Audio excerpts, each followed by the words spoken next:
A lesão do Rodrigo é um golpe pesado para a seleção e talvez as pessoas ainda não tenham percebido o tamanho desse problema.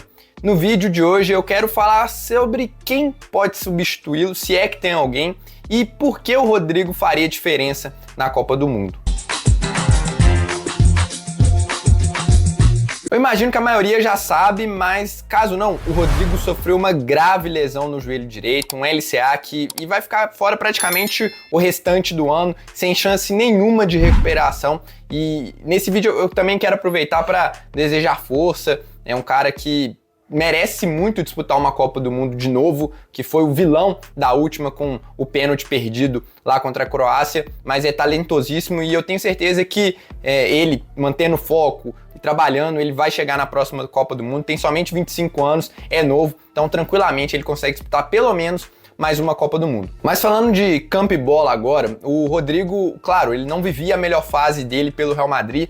Longe disso, o Rodrigo vinha tendo problemas até no começo da temporada de adaptação ao Xabi Alonso. Ele ficou no banco de reservas em muitos jogos, chegou a ter um longo jejum, dos maiores da história do Real Madrid em termos de fazer gols, e terminou essa passagem, essa temporada dele pelo Real Madrid com 3 gols e 4 assistências, números bem medianos para o nível que o Rodrigo entrega. E na seleção brasileira ele era praticamente um titular, 12º jogador, disputava ali posição com alguns outros atletas, só que ele disputou somente 4 jogos na era Ancelotti, lembrando que ele ficou de fora por lesão também, então teve convocação que ele ficou fora disso, depois também foi poupado, então não teve uma grande sequência com o Ancelotti, mas mesmo assim ele contribuiu com 2 gols e 1 assistência, sendo o vice-artilheiro da seleção brasileira na era Ancelotti, ao lado do Vinícius Júnior, ambos com 2 gols, e atrás do Estevão, que fez 5 gols. E agora chega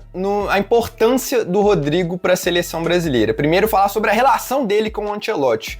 Para mim era muito claro que o Rodrigo seria uma peça para o Ancelotti. Não sei se titular absoluto, mas com certeza o Rodrigo seria um cara ali que entraria ao decorrer dos jogos, poderia ser utilizado em um jogo ou outro como titular, até porque, por exemplo, se a gente pensar que o Estevão vem tendo altos e baixos no Chelsea, principalmente por questões físicas, o Rodrigo seria o substituto natural dele na ponta direita. Para mim seria o cara mais pronto para ocupar aquela posição ali. E o Ancelotti, obviamente, gosta muito dele, ele tem uma relação muito boa com o treinador e sempre foi muito valorizado pelo Ancelotti. Tanto é que eu lembro, quando o Mbappé chega no Real Madrid, tem uma discussão, quem sai do time, quem sai do time?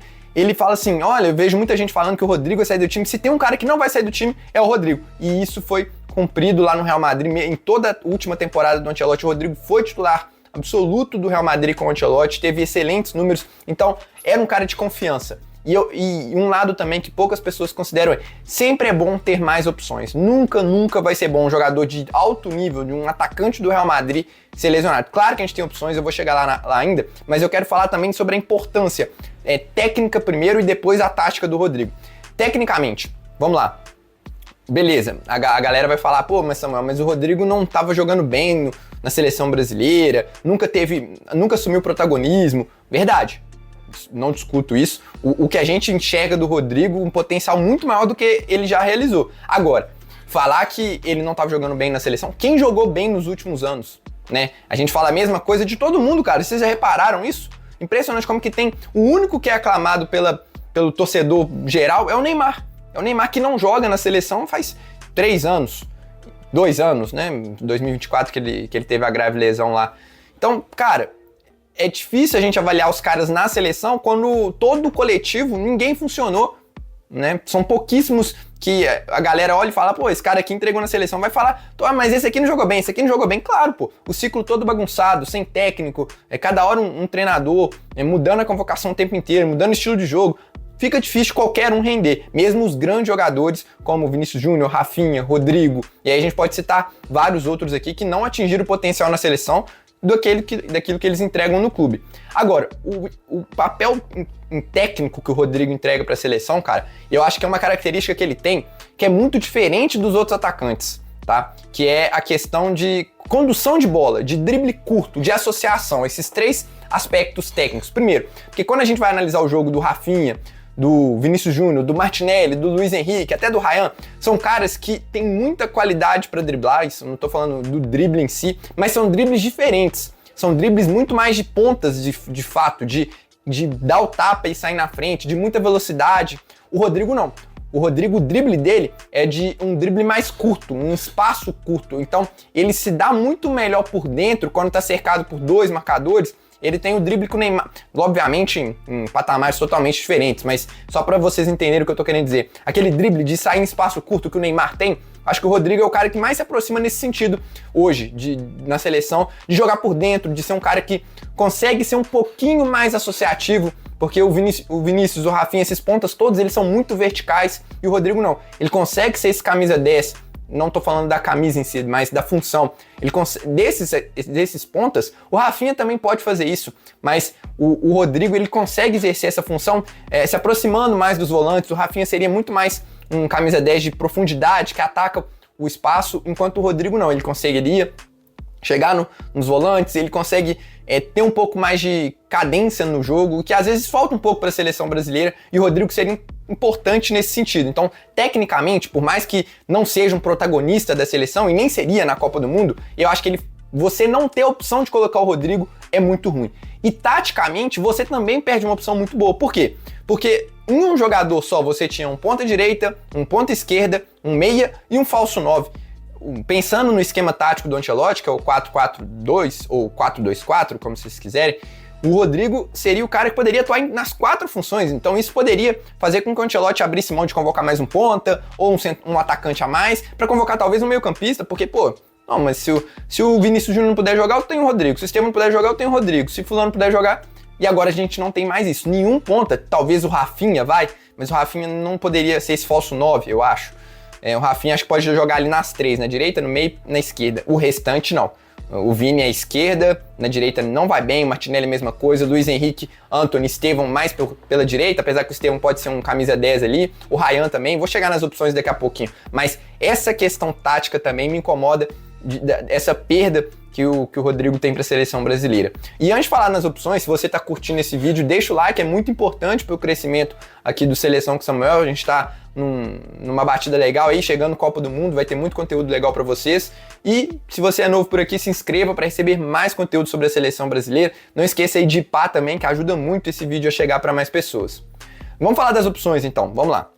Como eu disse, o Rodrigo, ele era um dos melhores atacantes disponíveis, vai fazer falta, mas isso não significa que a gente não tem opções de muita qualidade, mas com características e níveis diferentes. E outra questão também que o Rodrigo vai fazer falta é a experiência, né, cara? Um cara que já perdeu um pênalti em uma Copa do Mundo, que já disputou, que sabe o que é vestir a camisa da seleção, isso inevitavelmente pesa numa Copa do Mundo.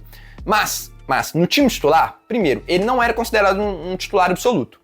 Eu acho que tava uma disputa muito aberta ali ao lado de Vini Júnior, Rafinha e Estevão, que para mim hoje são titulares, acho que quase indiscutíveis se todos chegarem bem na Copa, e a quarta vaga ali que tava meio em discussão. João Pedro, Matheus Cunha, Rodrigo, acho que até o Endrick entrou nessa briga com as atuações recentemente, mas não sei se o Ancelotti vê assim. Na cabeça do Ancelotti era Rodrigo ou Matheus Cunha, para mim isso tava muito claro que seria um dos dois, dependendo aí do esquema e do adversário. Então, pra mim, não tem muito mistério, vai ser ou o Matheus Cunha ou o João Pedro assumindo essa vaga de titular a princípio. Por exemplo, nos jogos contra França e Croácia, acho muito difícil que não seja um dos dois, se não os dois, tá? Porque como o Estevão tá vivendo esses problemas físicos, eu acho que pode ser até os dois, mas isso é papo para outro vídeo. Então, beleza, time titular, não tem tanto mistério. Agora, na convocação, vamos concordar aqui que o Brasil já tem alguns convocados já definidos, vai. Vini Júnior, Rafinha, Estevão, Martinelli, 4. Além de Matheus Cunha e João Pedro, 6. Restam, então, 3 vagas. Uma delas seria do Rodrigo, concordam? Essa vaga do Rodrigo, não, na verdade, fazer outro raciocínio, beleza, sobram 3 vagas. Uma dessas vai ser de um outro centroavante, muito provavelmente, eu acho muito difícil que ele não convoque um outro centroavante, porque o Matheus Cunha é mais um meia, o João Pedro seria o único 9 mais fixo, e nem é tanto assim, acho muito difícil que ele não convoque pelo menos mais um 9, então restam 2 vagas.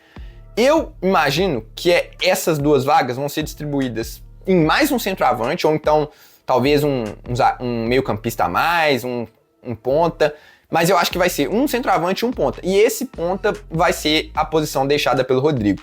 Só que, como eu disse, o Rodrigo ele tem características muito específicas de associação, de poder jogar por dentro, de ser um segundo atacante. E quem se encaixa nisso? E aí, sem puxar sardinha nem nada, Neymar.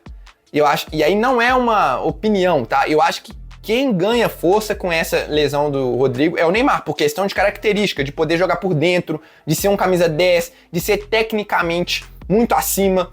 A gente não vou entrar no mérito se merece ou não, mas para mim é fato que o Neymar sobe uma prateleira nessa disputa aí de vaga na Copa do Mundo. Para mim isso é fato, porque ele é o cara que mais, dos atacantes, o cara que mais se aproxima, assim, em questão de habilidade, de característica mesmo do Rodrigo.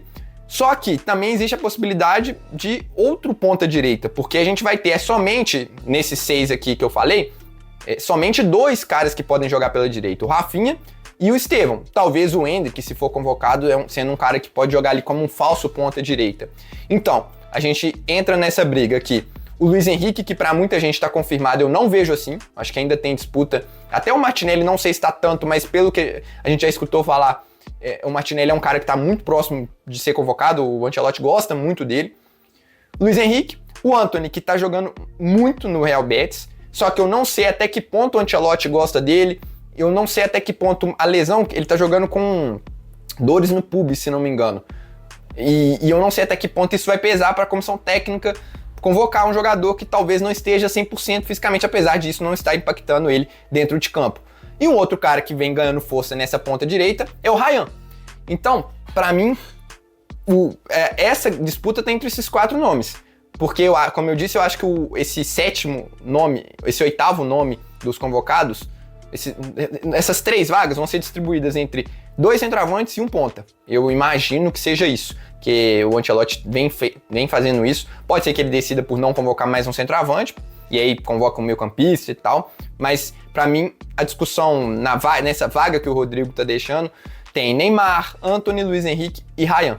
Para mim, esses são os principais nomes. Posso estar esquecendo alguém aqui, sendo injusto, mas acho que dificilmente vai fugir muito disso numa Copa do Mundo, até por experiência, por qualidade técnica, por característica, por posição, que a gente só tem 2 pontas direitas, e mesmo assim o Rafinha joga melhor pela esquerda. Acho que a posição ideal dele é essa. Ou seja, temos boas opções, mas o Rodrigo vai fazer falta pela qualidade técnica, experiência e versatilidade. Para mim o ponto é esse. Mas óbvio que eu quero saber a opinião de vocês, qual o tamanho do peso da ausência do Rodrigo, quem você acha que deve substituí-lo.